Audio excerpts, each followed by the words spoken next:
Hi, hello friends, welcome to Lakshya Sadhana YouTube channel for all competitive examinations. ఈరోజు ఈ సెషన్లో మనం quantitative యాప్టిట్యూడ్లో one of the important chapters speed time distance గురించి concept తెలుసుకుని అలాగే ఎగ్జామినేషన్ మోడల్స్ని సాల్వ్ చేయబోతున్నాం. ఎవరైనా మన ఛానల్ని ఫస్ట్ టైం విజిట్ చేస్తున్నట్టయితే ఖచ్చితంగా లైక్ చేసి సబ్స్క్రైబ్ చేయండి. అలాగే మీ ఫ్రెండ్ సర్కిల్లో షేర్ చేయండి. అలాగే మన YouTube channel, Telegram and Instagram, Facebook links కూడా ఉన్నాయి. డిస్క్రిప్షన్లో లింక్ ఉంది, ఫాలో అవ్వండి. సో ఫస్ట్ మనం speed to time distance concept తీసుకుంటే one of the basic formula మనకి distance is equal to speed into time. Okay, ఈ బేసిక్ ఫార్ములా తర్వాత మనకి ఇంపార్టెంట్ విషయం గుర్తుండాల్సింది ఏమంటే యూనిట్స్ అనేవి ఈ చాప్టర్లో చాలా కీ రోల్ పోషిస్తాయండి. సో ఇప్పుడు ఒకవేళ డిస్టెన్స్ అనేది కిలోమీటర్స్లో ఉందనుకోండి, అప్పుడు స్పీడ్ ఎలా ఉండాలి? కిలోమీటర్ పర్ అవర్ ఉండాలి. Okay, kilometre per hour into time ఎలా ఉండాలి? హవర్స్లో ఉండాలి. ఓకే, ఒకవేళ డిస్టెన్స్ అనేది మీటర్స్లో ఉంటే సో స్పీడ్ అనేది మీటర్ పర్ సెకండ్లో ఉండాలి. అలాగే టైం అనేది సెకండ్స్లో ఉన్నది. ఈ రూల్ ఫాలో అయితేనే మనకి పర్ఫెక్ట్ ఆన్సర్ వస్తుంది ఎగ్జామ్లో. అదర్వైజ్ ఖచ్చితంగా మనం రాంగ్ ఆప్షనే సెలెక్ట్ చేసి వస్తామన్నమాట. ఓకే, సో ఇవి యూనిట్స్ అనమాట. సో ఖచ్చితంగా ఈ ఫార్మాట్లో ఉంటేనే మనం చేసిన క్వశ్చన్కి రైట్ ఆన్సర్ వస్తుంది అనమాట. సో ఇవి నోట్ చేసుకోండి ఫ్రెండ్స్. సో మళ్ళీ కన్వర్షన్ చూడండి. ఇప్పుడు మనకి ఏం తెలుసు? Distance is equal to speed into time. So దీని నుంచి స్పీడ్ కావాలంటే ఏం చేస్తాం? Distance by time. Again time కావాలంటే డిస్టెన్స్ బై స్పీడ్ అనమాట. సో ఇవి కన్వర్షన్ ఫార్ములాస్. ఓకే, ఈ కాన్సెప్ట్లో ఇంకొక ఇంపార్టెంట్ కాన్సెప్ట్ ఏమంటే స్పీడ్ కన్వర్షన్ అనమాట. సో ఏమి స్పీడ్ కన్వర్షన్ అంటే, సో ఇప్పుడు స్పీడ్ అనేది for suppose 72 kilometre per hour ఉందనుకోండి, 72 కిలోమీటర్ పర్ అవర్ ఉందనుకోండి, మనకి ఏమడుగుతారు? సో మీటర్ పర్ సెకండ్స్లో ఎంత ఉండొచ్చు అని అడుగుతారు అనమాట. సో ఈ స్పీడ్ని మీటర్ పర్ సెకండ్లకి కన్వర్ట్ ఎలా చేస్తామంటే 72 ఇంటూ 5/18 చేస్తాం. 5/18తో మల్టిప్లై చేస్తే మనకి దేంట్లో కన్వర్ట్ అవుతుంది? Metre per second. 18 4 జా 72, 4 5 జా 20 మీటర్ పర్ సెకండ్.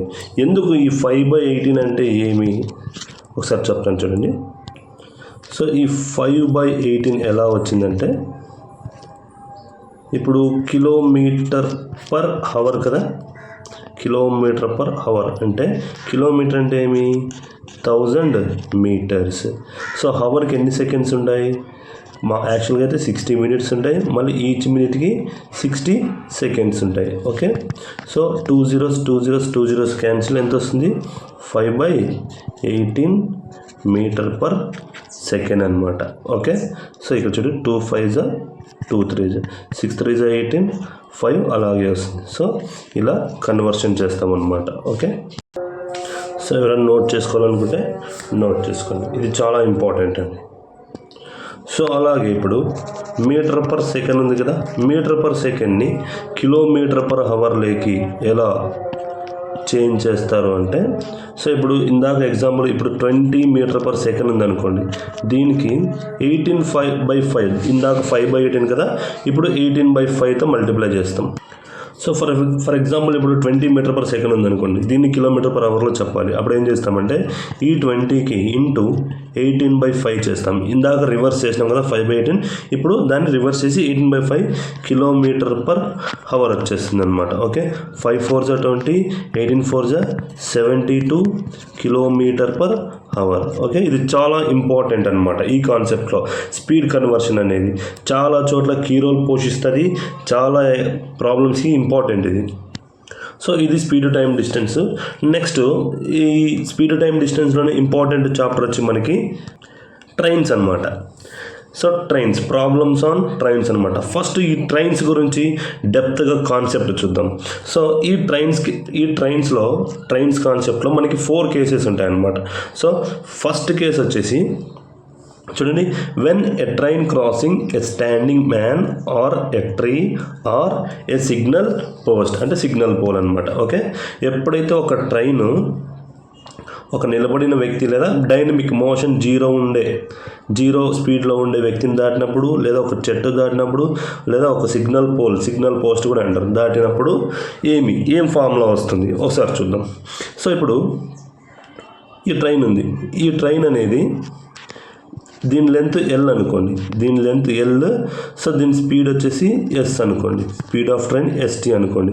సో ఇప్పుడు ఇది ఈ పర్సన్ని దాటేసి వెళ్ళిపోవాలి. ఓకే, ఈ పర్సన్ని దాటేసి వెళ్ళిపోవాలంటే దీంట్లో ఒక కేసు వస్తుంది.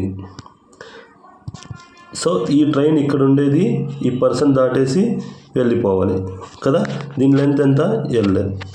సో ఈ పర్సన్ని దాటాలంటే ఈ ట్రైను ఆ ట్రైన్ లెంత్ని అదే దాటేసి వెళ్ళిపోవాలన్నమాట. ఓకే, సో ఇప్పుడు చూడు, స్పీడ్ ఎంత ST, speed of train ST. ఇప్పుడు చూడండి, మనకి బేసిక్ ఫార్ములా ఏమి, distance is equal to speed into time కదా. ఈ కేసులో మనకి డిస్టెన్స్ వచ్చేసి length of train LT, length of train is equal to speed of train ఏమనుకున్నాం మనం, ST into time taken to cross the man. Okay, so ఈ మూడింటికి ఇదే ఫార్ములానే అండి. సో గుర్తుపెట్టుకోండి, length of train is equal to speed of train into time taken by train to cross a man or a tree or a signal post. Okay, ఇది ఒక case అనమాట, first case. Next second case చూద్దాం ఒకసారి. ఇది చూడండి, ఈ case ఏమంటే, when a train crossing a bridge or a tunnel. Okay, ఒక ట్రైన్ ఎప్పుడైతే ఒక బ్రిడ్జ్ లేదా ఒక టనల్ని క్రాస్ చేస్తే ఆ కేసులో డిస్టెన్స్ ఏమవుతుంది, స్పీడ్ ఏమవుతుంది, టైం ఏమవుతుందో ఒకసారి చూద్దాం. సో ఫస్ట్ ఈ ట్రైన్ లెంత్ ఎల్టీ అనుకోండి, ఈ బ్రిడ్జ్ లెంత్ ఎల్బి అనుకోండి, speed of train ST. Okay, so ఇప్పుడు ఈ ట్రైన్ ఫస్ట్ బ్రిడ్జ్ మీద పోవాలి కదా, అంటే ఈ లెంత్ మొత్తము ఈ బ్రిడ్జ్ మీదకి పోవాలి. ఈ బ్రిడ్జ్ మీదకి పోయి మళ్ళీ ట్రైను ఈ బ్రిడ్జ్ లెంత్ అంతా ట్రావెల్ చేసి ఇలా బ్రిడ్జ్ దాటేసి వెళ్ళిపోవాలి. ఓకే, అంటే దాని అర్థం ఏమి, ఫస్ట్ దాని లెంత్ అది ట్రావెల్ చేసి, ట్రైన్ అనేది దాని లెంత్ అది ట్రావెల్ చేసి, తర్వాత ఈ బ్రిడ్జ్ లెంత్ కూడా ట్రావెల్ చేసి బ్రిడ్జ్ని దాటేసి వెళ్ళిపోవాలన్నమాట. సో ఇప్పుడు ఈ కేసులో చూద్దాం, మనకి బేసిక్ ఫార్ములా ఏమి, distance is equal to speed into time కదా. సో ఈ కేసుకి వచ్చేసరికి డిస్టెన్స్ ఎంత ట్రావెల్ చేయాలి, ట్రైన్ అనేది దాని లెంత్ ట్రావెల్ చేయాలి, as well as bridge length కూడా ట్రావెల్ చేయాలి. ఓకే, టోటల్ డిస్టెన్స్ ఎంత, length of train plus length of bridge is equal to speed of train into time taken to cross the bridge. Okay, ఈ formula చాలా important, గుర్తుపెట్టుకోండి friends. So ఇది case number 2 అనమాట. Next one చూడండి, case 3. So ఈ case 3లో 2 trains ఉంటాయి. So చూడు, when 2 trains running opposite to each other. Okay, ఎప్పుడైతే 2 ట్రైన్లు 2 ప్యారలల్ ట్రాక్స్లో అనమాట, ప్యారలల్ ట్రాక్స్లో ఆపోజిట్ డైరెక్షన్లో వస్తున్నప్పుడు ఒకదానికొకటి ట్రైన్స్ ఎంతసేపట్లో క్రాస్ చేసుకొని వెళ్ళిపోతాయి, ఇలా అడుగుతారు క్వశ్చన్స్. సో ఇప్పుడు చూద్దాం. సో ఇప్పుడు దీని ఫస్ట్ ట్రైన్ కదా, దీని లెంత్ L1, దీని స్పీడ్ S1 అనుకోండి. ఇది సెకండ్ ట్రైన్, దీని లెంత్ L2, దీని స్పీడ్ S2 అనుకోండి. సో టైం వచ్చేసి T సెకండ్స్ అనుకోండి. ఓకేనా, 2 ట్రైన్స్ ఇలా వస్తున్నాయి కాబట్టి ఒకదాన్ని ఒకటి ఎంతసేపట్లో క్రాస్ చేసుకొని వెళ్ళిపోతాయి. ఫస్ట్ మన బేసిక్ ఫార్ములా ఏమి, distance is equal to speed into time. ఇది చాలా ఇంపార్టెంట్, ప్రతిదీ దీని నుంచే మనం డిరైవ్ చేస్తాం. ఈ కేసులో డిస్టెన్స్ అనేది ఏమవుతుందంటే, ఇప్పుడు ఈ ట్రైన్ దాటేసి ఇలా వెళ్ళిపోవాలి, ఈ ట్రైన్ దాటేసి ఇలా వెళ్ళిపోవాలి. సో ఇక్కడ ఈచ్ ట్రైను ఒకదానికొకటి క్రాస్ చేస్తున్నాయంటే L1 ప్లస్ L2. ఓకేనా, length of train 1 plus length of train 2 అవుతుంది డిస్టెన్స్ అనేది. సో స్పీడ్స్ వచ్చేపాటికి ఇక్కడ స్పీడ్స్ అనేవి సమ్ చేస్తాం S1 ప్లస్ S2. ఎందుకు సమ్ చేస్తాం, అసలు ఈ కాన్సెప్ట్ ఏమి? సో చెప్తాను చూడండి. ఈ కాన్సెప్ట్ అనేది ఏమంటే రిలేటివ్ స్పీడ్ అన్నమాట. సో ఎప్పుడైతే ఒక ట్రైన్ ఇట్లా లేదా ఇద్దరు వ్యక్తులు ఇలా వస్తున్నప్పుడు ఒక పాయింట్ దగ్గర మీట్ అవ్వాలన్నప్పుడు సో ఇతను ఒక స్పీడ్తో వస్తుంటాడు. సో ఇద్దరు స్పీడ్స్ సమ్ చేసినప్పుడు టైం అనేది తగ్గుతుంది. అప్పుడు రిలేటివ్ స్పీడ్ అనేది ఏమవుతుంది, S1 ప్లస్ S2 అవుతుంది అనమాట. సో ఇదే కేసులో సో ఒకే డైరెక్షన్లో పోతున్నారు అనుకోండి. సో ఇది S1, ఇది S2. ఇప్పుడు ఫర్ సపోజ్ ఇక్కడ ఇతనిది 70 km/h అనుకోండి, ఇతనిది 50 km/h అనుకోండి. ఖచ్చితంగా ఈ S1 అనేది S2ని దాటేసి వెళ్ళిపోతుంది. ఎందుకు, 70 ఉంది స్పీడ్ కాబట్టి, దీని స్పీడ్ 50 ఉంది కాబట్టి డిఫరెన్స్ ఎంత, 20. సో ఈ 20 స్పీడ్ దీనికి ఎక్కువ ఉండడం వల్ల ఈ ట్రైన్ అనేది సెకండ్ ట్రైన్ క్రాస్ చేసి వెళ్ళిపోతుంది. అప్పుడు రిలేటివ్ స్పీడ్ ఏమవుతుంది, S1 minus S2 or difference between two speeds అనమాట. గుర్తుపెట్టుకుని this is relative speed concept. Okay, so ఇప్పుడు ఆపోజిట్ డైరెక్షన్లో కదా వస్తుంది. అందుకే మనం ఏం చేసినాం, S1 plus S2 into time taken to cross each other. గుర్తుపెట్టుకు, చాలా ఇంపార్టెంట్ ఫార్ములా. ఇంకోసారి నీట్గా రాస్తాను చూడండి. So L1 plus L2 is equal to S1 plus S2. Okay, so next case 4 చూడండి.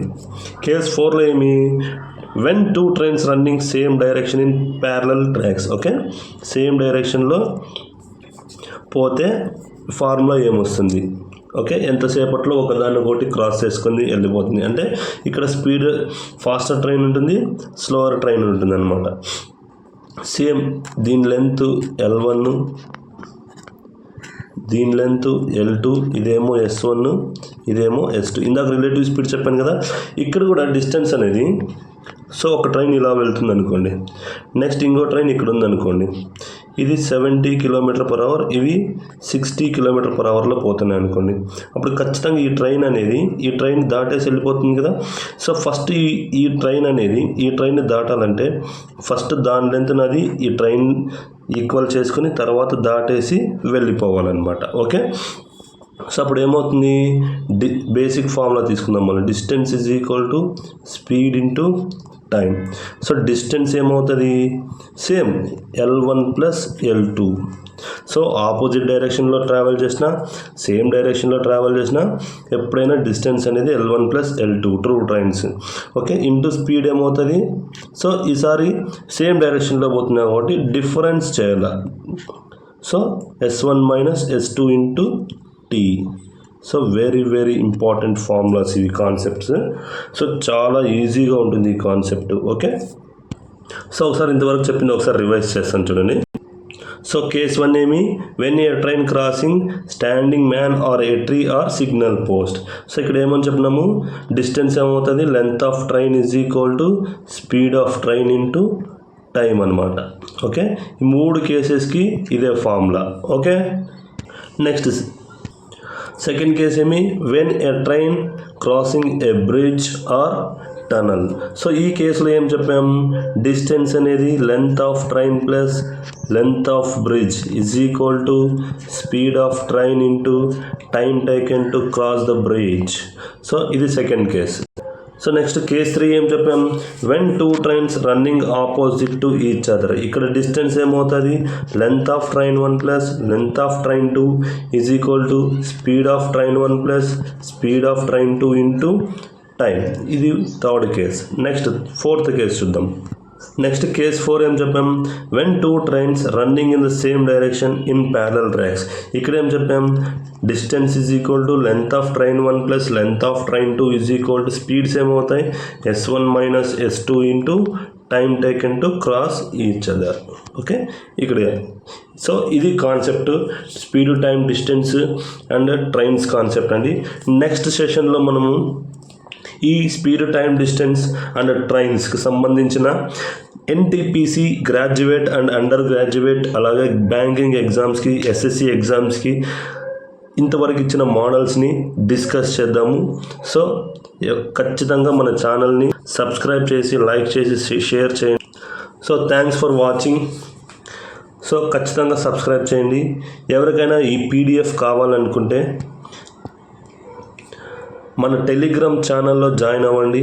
అలాగే మన YouTube, Telegram, Facebook, Instagram pages కూడా ఉన్నాయి. ఖచ్చితంగా ఈ లింక్స్ మనకి డిస్క్రిప్షన్లో ప్రొవైడ్ చేస్తాను. సో అక్కడ జాయిన్ అవ్వండి. Thanks for watching.